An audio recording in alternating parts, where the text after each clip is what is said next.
कोई कौल महाकुंभ में ऐसी आवाज होगी?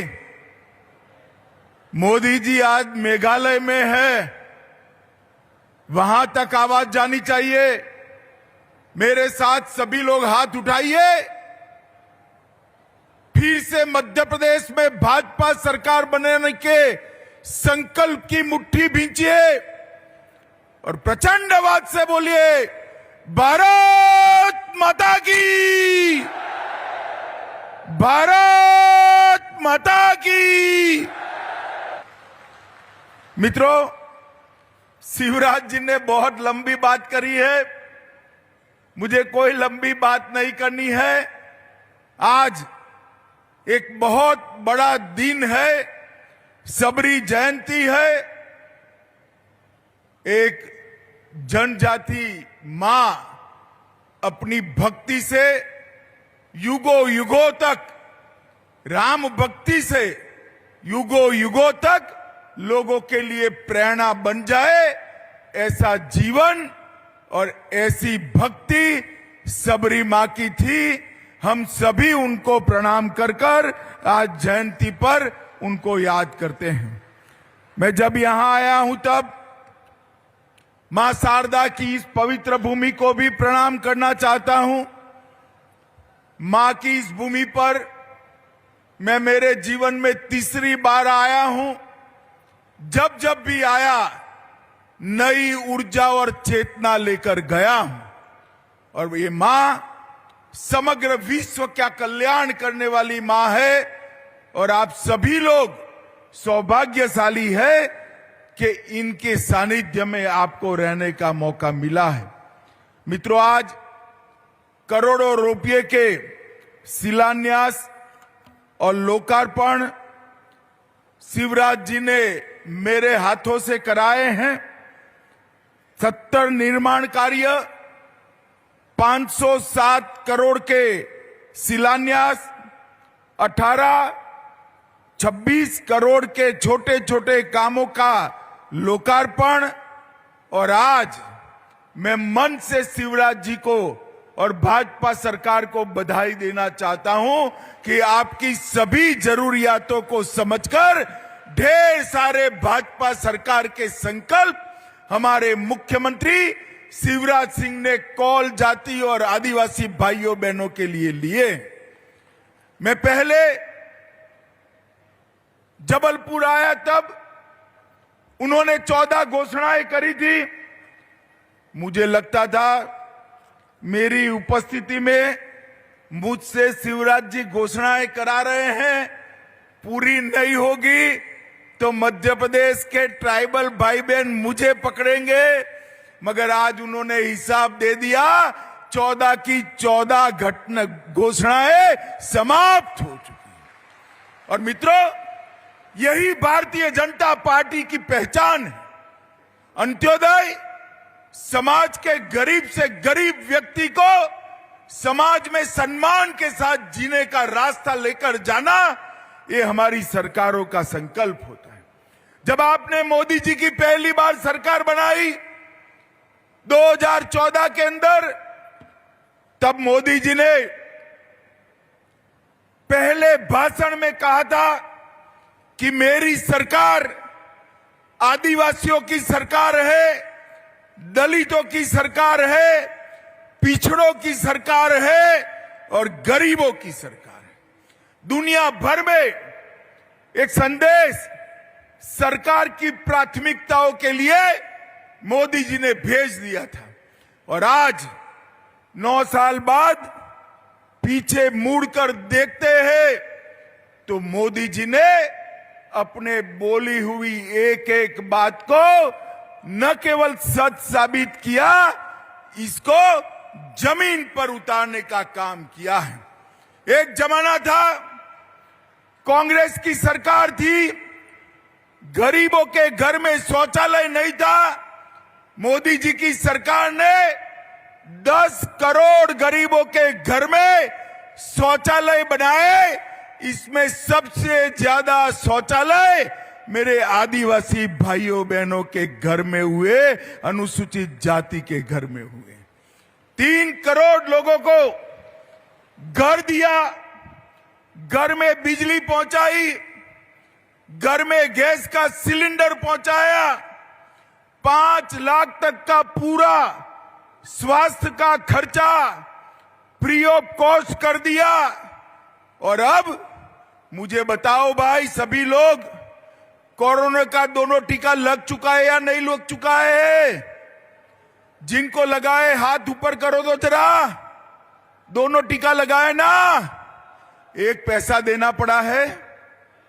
मोदी जी ने कॉफी भी पिलाई, कोरोना का टीका भी दिया और पूरे भारत को कोरोना से सुरक्षित करने का काम नरेंद्र मोदी जी ने किया है मित्रों। इसके साथ साथ हर गरीब के घर में प्रति व्यक्ति प्रति माह 5 किलो अनाज मुफ्त में भेजने का फैसला नरेंद्र मोदी जी ने किया और देश के 80 करोड़ गरीबों को 2.5 साल हो गया, 2.5 साल से मुफ्त में 5 किलो अनाज भेजा जा रहा है। मित्रों, ये भारतीय जनता पार्टी की सरकार है। कौल समाज के सभी भाइयों बहनों को मैं आज यहां आया हूं तब 1831 का कौल विद्रोह भी याद कराना चाहता हूं। भारतीय जनता पार्टी की सरकार ही है जिन्होंने जनजातियों ने किए हुए स्वतंत्र संग्राम के स्मारक बनाने का काम किया।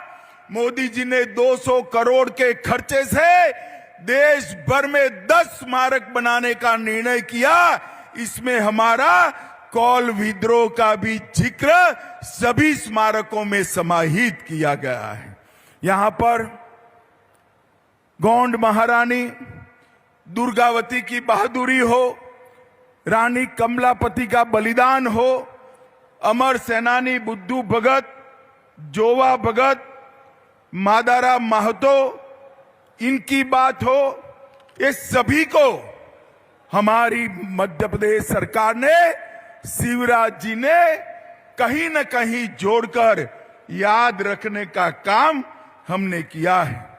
मुझे बताओ, जनजाति समाज के भाइयों बहनों, 70 साल तक कांग्रेस ने एक भी जनजाति समाज के बेटे या बेटी को राष्ट्रपति नहीं बनाया था।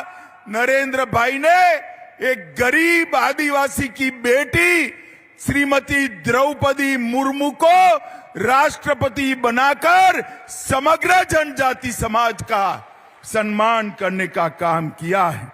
और लगभग 5 करोड़ के खर्चे से रघुनाथ शाह और शंकर शाह का स्मारक भी हमारे शिवराज जी ने बनाया और ढेर सारी योजनाएं लाए।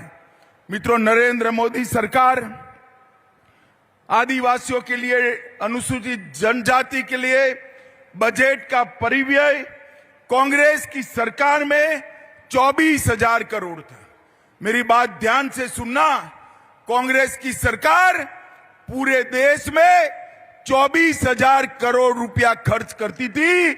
आज नरेंद्र मोदी सरकार 24,000 से बढ़ाकर 89,000 90,000 करोड़ रुपया खर्च करती है। आदिवासी भाइयों बहनों के लिए स्कूलों का, बच्चों का पहले सिर्फ 167 कुल स्वीकृत किए गए एकलव्य मॉडल स्कूल, अब 690 किए गए हैं। और इसके साथ साथ सिर्फ 1000 करोड़ रुपया कांग्रेस छात्रवृत्ति देती थी, मोदी जी ने इसको 2833 करोड़ रुपया तक पहुंचाकर कई गुना बढ़ाया है।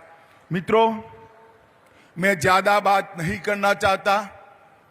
यहां बीच में थोड़ा समय पंजे की सरकार आई, कांग्रेस की सरकार आई।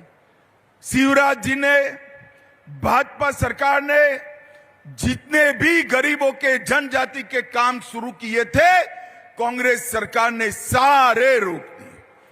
तो भगवान भला करे, उनकी कुबती सूझी, सरकार गिर गई। शिवराज जी की भाजपा सरकार फिर से बनी और शिवराज जी ने वो सारी योजनाओं को फिर से चालू करने का काम किया है। ऊपर मोदी जी, नीचे शिवराज जी, एक डबल इंजन की सरकार मध्य प्रदेश के हर गरीब के जीवन में सुख पहुंचाने के लिए संकल्पित है।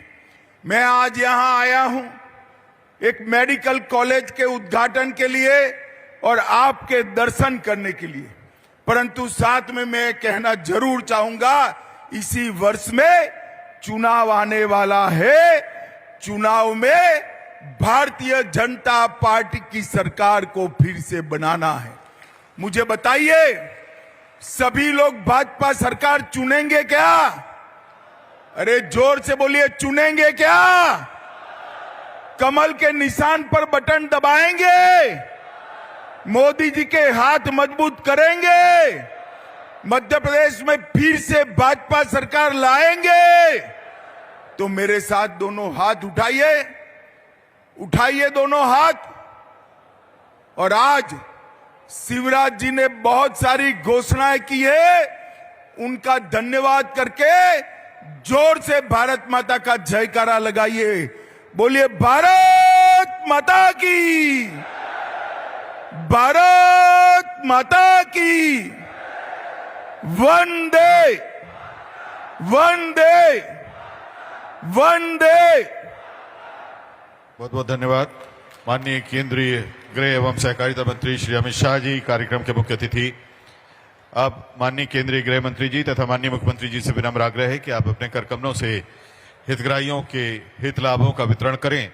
सबसे पहले हम आमंत्रित कर रहे हैं ललिता रावत जी को। आप मध्य प्रदेश आजीविका मिशन के सहायता प्राप्त कर रही हैं।